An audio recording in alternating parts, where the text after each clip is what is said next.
Hello and welcome back to What If I Was in the Dragon Ball Universe Part 9. Last time we ended the original series and entered the time skip into the Z franchise. However, unlike the canon storyline, Goku is not the Earth's mightiest warrior. That title belonged to the Super Namekian Piccolo. After the Piccolo Jr. fused with the Demon King, he got a substantial power boost and was only defeated when Goku used the Kaioken Cannon, a device created by Bulma that vastly increased the power of a single attack, although it was extremely tiring afterwards. However, typical Goku, not wanting to rely on a tool to win, has been training continuously to match his new Namekian rival. His wife Chi-Chi is actually very supportive of this goal after a very tense situation with clarinets after the tournament.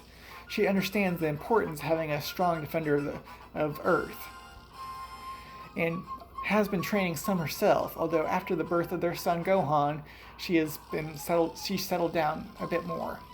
Now, Gohan has been doing some training, but it's more of the typical dojo kind. It's not the extreme stuff that Goku puts himself through.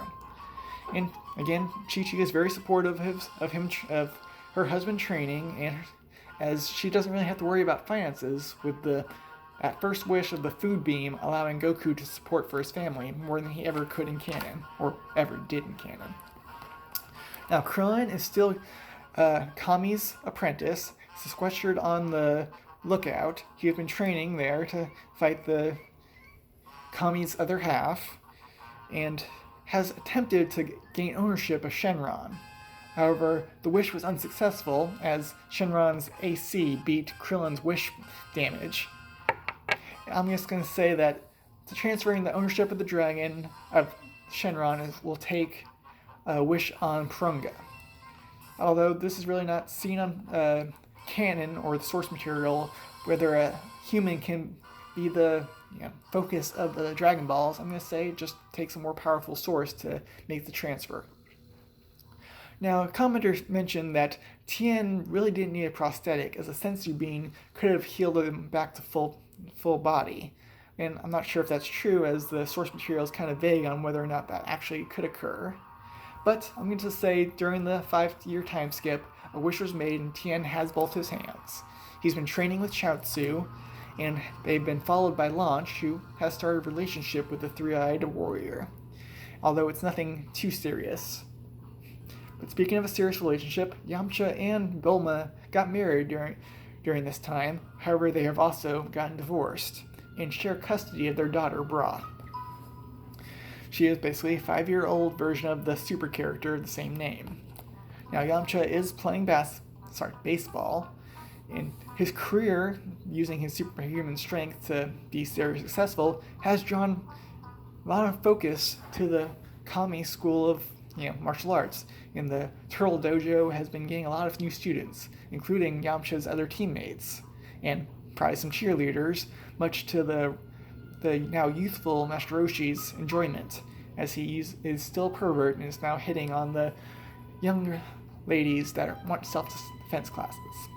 Now moving on to our OC characters, Raisin and Nuzzy have spent the last 5 years on Yardrak, learning spirit control from the natives, as well as some culture and other things about the universe, that some of the things that Raisin's meta knowledge was already familiar with. Other stuff just things that I don't know, but I'm guessing they would learn from Yardrak. Of course, instant transmission was the main reason that they took the trip, and of course both of them have learned it.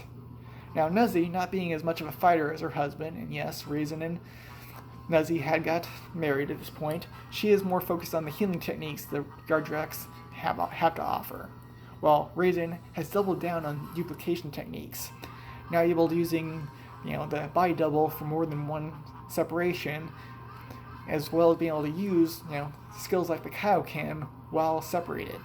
He's also developed a shadow clone technique where he uses his full power with each clone, but they are broken quite easily. Now, I attempted to allude during the tournament arc that Chaozu went easy on Nuzzy because she was pregnant at the time with their first child, Miyu, which is my understanding the Japanese word for fruit, and she's going to be 5 years old, with similar age to Gohan and Bra. They also going to have a second child, Buru, which is the Japanese word for grape. I just thought that'd been a younger Raisin would be a grape, and he's a toddler at the age of 2.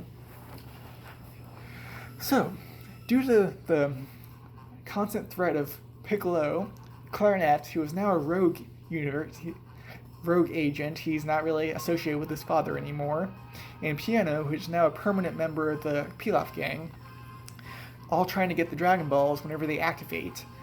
The Dragon Team has kind of joined up annually to fight off these recurring threats, and because they've met up, they've had other gatherings. They all know Gohan, they all know Bra. In fact, Chi-Chi and Bulma have had play dates with their children, and talked about their husbands, or now Bulma's ex-husband, and their lacking abilities. However, this 5-year reunion is the first time that Raisin's family has joined the festivities, and they're talking about their experiences in space as well as what Raisin has missed while he's been gone. And this again is at Kame House, which is in West City. Now I'm sure some people are going to ask what power levels we have going into this, so I'm just going to quickly go down my list. Piano, the pterodactyl Namekian, is at 1,000 power. 1,000. Yajirobe, who wasn't really too serious, is at 500.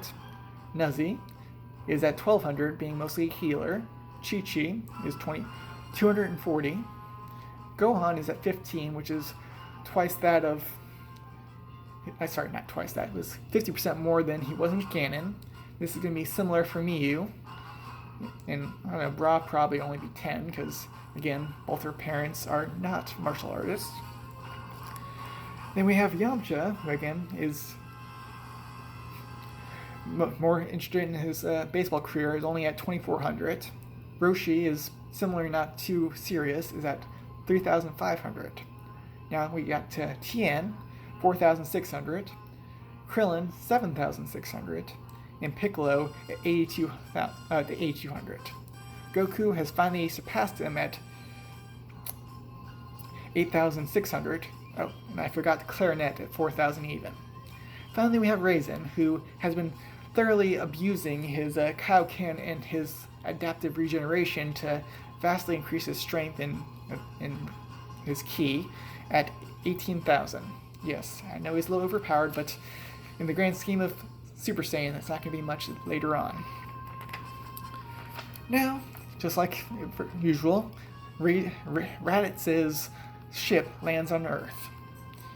He boots up his scouter and finds that even suppressed, the power levels of the Earthlings are greater than his.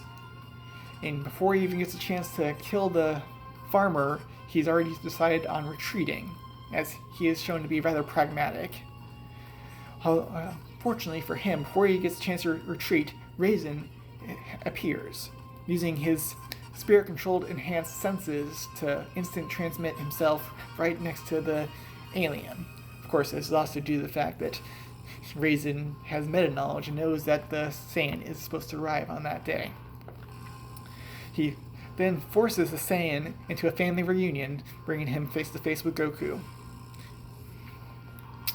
Raditz is reluctant, but eventually reveals Goku his Saiyan heritage, and talks about the other Saiyans and their involvement with the Frieza Force, conquering worlds. King Kai confirms this and warns the group to stay away from Frieza, also confirming that Nappa and Vegeta are on their way. Of course, at this point, Raisin disables the scouter by giving it to Bulma, or gives it to Bulma to have her activate it. Now, Raditz is now not sure what to do, as he is well aware that he is outgunned at this point, but he plans to bide his time until the full moon, allowing for Zaru to defeat the Z-Fighters, unaware that even that's not going to be enough. But as the rest of our cast starts preparing for the other Saiyans, I'm going to leave you for the end of this part. I'll see you in the next one.